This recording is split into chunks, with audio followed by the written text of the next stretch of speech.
আসসালামু আলাইকুম everyone. Welcome to my channel the job soldiers. তো আগের ক্লাসে আমরা লসাগু এবং গসাগুর খুব বেসিক জিনিসগুলো নিয়ে পড়াশোনা করছিলাম। তো আজকে আমরা লসাগু এবং গসাগুর শর্টকাট জিনিসগুলো নিয়ে পড়বো। মানে আজকের ক্লাসটা মেইনলি ধারাবাহিক ক্লাস না। আজকের ক্লাসটা জাস্ট শর্টকাট রুলস যেটার সাহায্যে আমরা লসাগুগুলো কত দ্রুত করতে পারি, 5 সেকেন্ডের মধ্যে অ্যান্সার বের করতে পারি সেই জিনিসগুলো আমরা দেখে নেব। তাহলে আজকে ক্লাস 2 আপনারা যারা আগের ক্লাসটা দেখেন নাই তারা অবশ্যই আগের ক্লাসটা দেখে আসবেন।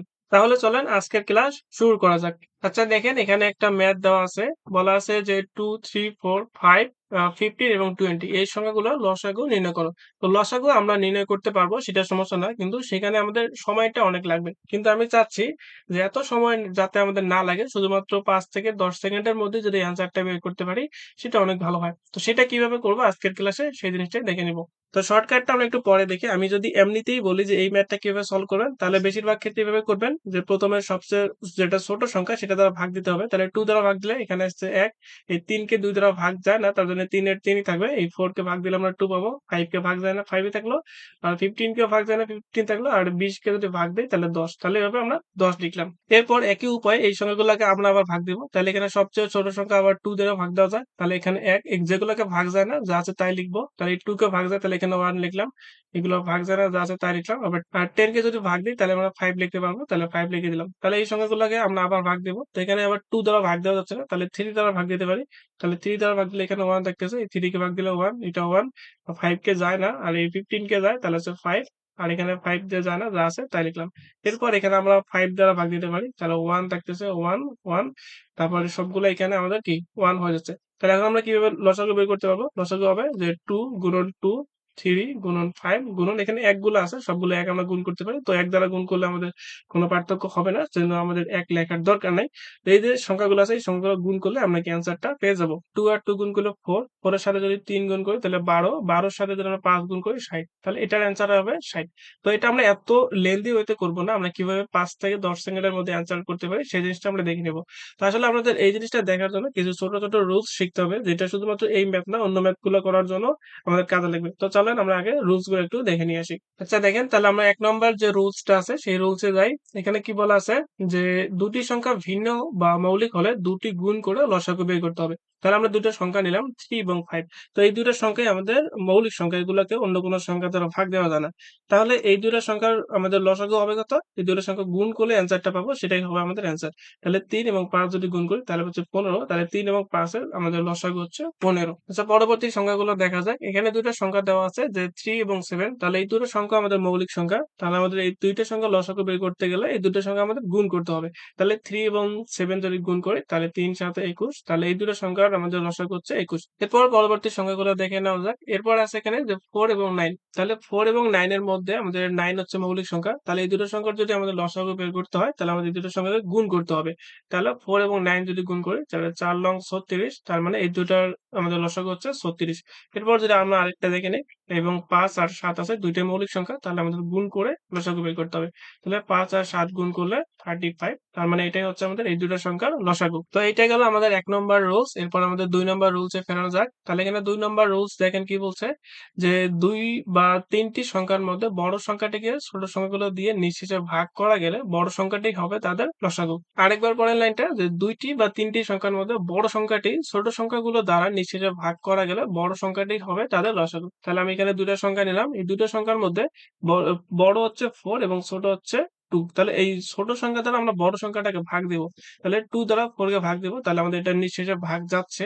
তাহলে এখানে বড় সংখ্যাটাই হবে আমাদের লসাগু। তার মানে এখানে বড় হচ্ছে 4। তার মানে 2 এবং 4 এর মধ্যে আমাদের লসাগু হবে 4, অর্থাৎ বড় সংখ্যাটা হবে। এরপর আরেকটা উদাহরণ দেখে নেওয়া যাক। এখানে দেওয়া আছে যে 3 এবং 6। তাহলে এখানে দেখেন যে 6 কে 3 দ্বারা ভাগ করা যায়। তার মানে এখানে আমাদের লসাগু হবে 6। তাহলে এর পরবর্তী সংখ্যা দেখেন দেওয়া আছে যে 4 এবং 8। তার মানে এই বড় সংখ্যা হচ্ছে 8, ছোট সংখ্যা হচ্ছে 4। তাহলে আমরা বড় সংখ্যাকে ছোট সংখ্যা দ্বারা ভাগ দিব। তাহলে 4 দ্বারা 8 কে ভাগ দেওয়া যায়। তাহলে আমরা এখান থেকে বলতে পারবো যে বড় সংখ্যাটাই হচ্ছে আমাদের লসাগু। তার মানে এই দুটো সংখ্যার মধ্যে আমাদের 8 হচ্ছে লসাগু। এরপর আসা যাক 5 এবং 10। তাহলে এখানে 5 দ্বারা 10 কে ভাগ দেওয়া যাচ্ছে। তার মানে এই বড় সংখ্যাটাই হবে লসাগু, অর্থাৎ 10 হচ্ছে আমাদের লসাগু। এরপর দেখা যাক আমাদের আরেকটা ৩ টে সংখ্যা। তাহলে এখানে 2, 4 এবং 8 আছে। তাহলে এখানে সবচেয়ে বড় সংখ্যা আছে 8। তো এই 8 কে 2 দ্বারা ভাগ দেওয়া যায়, 4 দ্বারা ভাগ দেওয়া যায়। তার মানে বড় সংখ্যাটা হবে এই ৩ টা সংখ্যার লসাগু। তার মানে 8 হবে ৩ টা সংখ্যার লসাগু। তো এরপর লাস্টের উদাহরণটা দেখা যাক। এখানে দেওয়া আছে যে 4, 8 এবং 16। তাহলে এই 16 যে সংখ্যাটা আছে এই সংখ্যাটা দ্বারা 4 দ্বারা ভাগ দেওয়া যায়, 8 দ্বারা ভাগ দেওয়া যায়। তার মানে এই ৩ টা সংখ্যার লসাগু হবে 16। তো এই ২ টা রুলস একদমই সহজ। এর পরবর্তী যে রুলসটা আছে সেটা আমরা দেখে নিই। এটাও মোটামুটি সহজ। এর পরেরটা একটু বুঝলে আমাদের কাজটা হয়ে যাবে। তাহলে এখানে দেখেন ৩ নম্বর রুলস দেওয়া আছে যে আবার যদি সংখ্যাগুলো দিয়ে একটি আরেকটিকে নিঃশেষে ভাগ করা না যায়। তো আগের যেটা দেখলাম সেটা ছিল যে মানে বড় সংখ্যাটাকে ছোট সংখ্যা দ্বারা ভাগ যাবে। কিন্তু এবার বলছে যে ছোট সংখ্যা দ্বারা বড় সংখ্যাটাকে যদি ভাগ করা না যায় তাহলে সেটা কিভাবে করতে হবে সেই জিনিসটা আমরা একটু দেখে নিব। চলেন আমরা একটা উদাহরণের সাহায্যে দেখে নেই, তাহলে আমরা ইজিলি বুঝতে পারবো। তাহলে এখানে একটা সংখ্যা দেওয়া আছে 6 আর একটা সংখ্যা দেওয়া আছে 4। তো এখানে আমাদের যে ছোট সংখ্যা 4 আছে এই ছোট সংখ্যা 4 দ্বারা বড় সংখ্যাটাকে ভাগ করা যাচ্ছে না। যদি ভাগ করা না যায় তাহলে কি করতে হবে? আমাদের বড় যে সংখ্যাটা আছে বড় সংখ্যাটাকে দ্বিগুণ, ৩ গুণ, ৪ গুণ এরকম করে করতে হবে এবং এই যে ছোট সংখ্যা আছে সেটা দ্বারা ভাগ করতে হবে। তাহলে আমরা যদি এই ৬ কে যদি আমরা দ্বিগুণ করি তাহলে পাচ্ছি হলো ১২। তো ১২ কে আমাদের ৪ দ্বারা ভাগ দিতে হবে। তাহলে কি এটা ভাগ যাচ্ছে? তাহলে যদি ভাগ যায় তাহলে ১২ ই হবে আমাদের লসাগু। তাহলে চলেন আরেকটা উদাহরণের সাহায্যে একদম ক্লিয়ার হওয়া যাক। এখানে ২ টা সংখ্যা আছে যে 4 এবং 7। তাহলে 4 দ্বারা 7 কে ভাগ করা যাচ্ছে না। যদি ভাগ করা না যায় তাহলে আমরা এই 7 কে অর্থাৎ বড় সংখ্যাটিকে ২ গুণ, ৩ গুণ, ৪ গুণ এরকম করে বৃদ্ধি করব। তাহলে 7 কে যদি আমরা দ্বিগুণ করি তাহলে পাচ্ছি হলো ১৪। কিন্তু এই 4 দ্বারা ১৪ কে ভাগ করা যাচ্ছে না। এর জন্য আমাদের এই ১৪ লসাগু হবে না। তাহলে ৭ কে এখন আমরা ৩ গুণ করব। তাহলে ৩ ৭ এ হচ্ছে ২১। তাহলে ২১ কেও 4 দ্বারা ভাগ যাচ্ছে না। তার মানে এটাও আমাদের লসাগু হবে না। তাহলে ৪ গুণ করতে হবে। তাহলে ৪ আর ৭ গুণ করলে ৪ ৭ হচ্ছে ২৮। তাহলে এখানে 28 এটাকে আছে 4 দ্বারা ভাগ যায়। তাহলে ৪ ৭ আবার ২৮। তাহলে যে আমরা যদি 4 দ্বারা যদি ভাগ দেই তাহলে এখান থেকে 7 আসবে। অর্থাৎ এই যে ২৮ সংখ্যাটা আছে এই ২৮ সংখ্যা দ্বারা 4 কে ভাগ করা যায়। অর্থাৎ আমরা এই 7 সংখ্যাটা আছে ১ম এ দ্বিগুণ করলাম, ৪ দ্বারা ভাগ যায় না। তার মানে এটা আমাদের লসাগু হবে না। তারপর ৩ গুণ করলাম ২১ হলো। তাহলে এটাও আমাদের কি ৪ দ্বারা ভাগ যাচ্ছে না। তার মানে এটাও লসাগু হবে না। এরপর আমরা ৪ গুণ করলাম তাহলে হচ্ছে আমরা ২৮ পেলাম। এই ২৮ কে আবার কি 4 দ্বারা নিঃশেষে ভাগ করা যাচ্ছে। তার মানে এই যে ২৮ সংখ্যাটাই হচ্ছে আমাদের লসাগু। তাহলে আশা করি এটা বোঝাতে পারছি। এরপর আরেকটা উদাহরণ দেখে নেওয়া যাক। এখানে আছে 6 এবং ৮। তাহলে আমাদের এই 6 দ্বারা 8 কে ভাগ করা যাচ্ছে না। যদি না যায় এই বড় সংখ্যাটাকে দ্বিগুণ করব। তাহলে 8 কে যদি দ্বিগুণ করি তাহলে আমরা পাচ্ছি হলো ১৬। এই এখন আমরা ৬ দ্বারা ১৬ কে ভাগ দিব। তাহলে এখানে ভাগ যাচ্ছে না। তার মানে এটা আমাদের লসাগু নয়। তারপর ৮ কে ৩ গুণ করব। তাহলে ৩ ৮ টা হচ্ছে ২৪। তো ২৪ কে আমাদের ৬ দ্বারা ভাগ করা যায়। তাহলে যেহেতু এটা ভাগ করা যায় তাহলে আমাদের ২৪ ই হচ্ছে লসাগু। এরপর আরেকটা দেখে নেওয়া যাক। এখানে দেওয়া হচ্ছে ১২ এবং ১৬।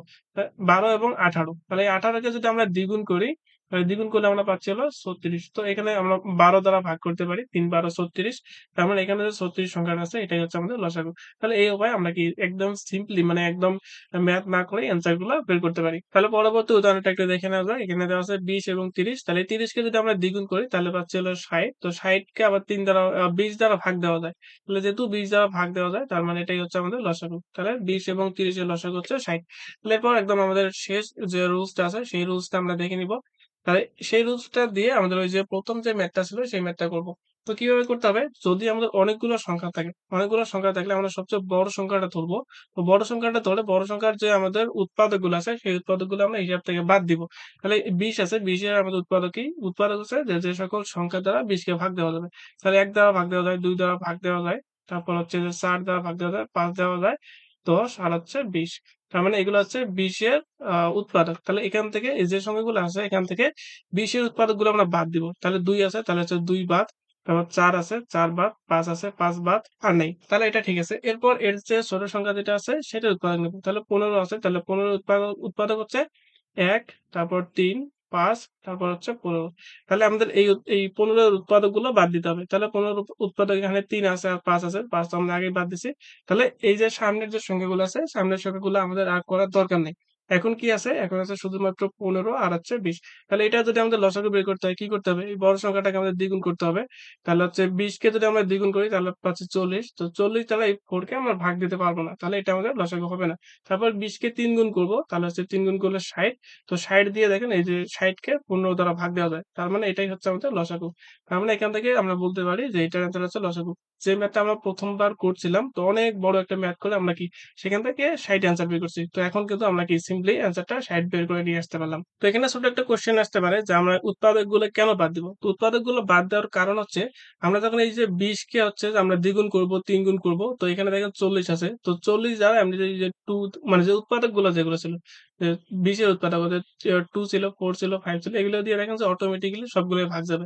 তারপর আমরা ৩ গুণ যখন করছি ৬০, তো এই ৬০ কেও দেখেন যে ২, ৪ এবং ৫ দিয়ে এমনিতেই ভাগ যাবে। তারপরে ১৫ র ইয়ে দিয়ে এগুলা দিয়ে ভাগ যাবে। তো যেহেতু এখান থেকে আমরা ভাগ দিতে পারবো, তো এগুলো এমনিতেই ভাগ যাবে জন্য এগুলো আমরা আগেই এখান থেকে ক্যালকুলেশন থেকে বাদ দিয়ে দিছি। যাতে আমাদের আর পরবর্তীতে আমাদের ম্যাথ গুলা বড় করতে না হয়। তো আশা করি শর্টকাট রুলসটা বোঝাতে পারছি। মানে সিম্পলি কথা হচ্ছে এরকম যে এখান থেকে আর যে উৎপাদকগুলো থাকবে সেই উৎপাদকগুলো আমরা বাদ দিব। উৎপাদক বাদ দেওয়ার পরে যে বড় যে সংখ্যাগুলো থাকবে অর্থাৎ ২ টা অথবা ৩ টা থাকবে সেখান থেকে বড় সংখ্যাটাকে আমরা দ্বিগুণ করব, ৩ গুণ করব, ৪ গুণ করব এবং আগের যে সংখ্যা আছে সেখান থেকে ভাগ দিব।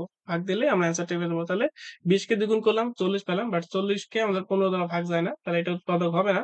আবার ২০ কে ৩ গুণ করলাম ৬০ হলো। তাহলে ৬০ কে ১৫ দ্বারা ভাগ দেওয়া যায়। তার জন্য আমাদের ৬০ over ৪ লসাগু। অর্থাৎ একদম আপনি ১০ সেকেন্ডের মধ্যে অ্যান্সারটা বের করতে পারবেন। তাহলে এখানে একটা উদাহরণ দেওয়া আছে। এই উদাহরণ থেকে অ্যান্সার কত হয় সেটা কমেন্ট বক্সে জানিয়ে দিতে পারবেন। তো আজকের ক্লাসটা মেইনলি সিম্পলি একটা শর্টকাট ট্রিকস কিভাবে আমরা করতে পারি সেই জিনিসটা নিয়ে ছিল। আমরা সামনের ক্লাসগুলায় আমাদের যে পরীক্ষায় যে কোয়েশ্চেন গুলো আসে সেই কোয়েশ্চেন গুলো নিয়ে এনালাইসিস করব। তো পরবর্তী ক্লাসের আমন্ত্রণ জানিয়ে আজকের ক্লাস এখানে শেষ করতেছি। আল্লাহ হাফেজ।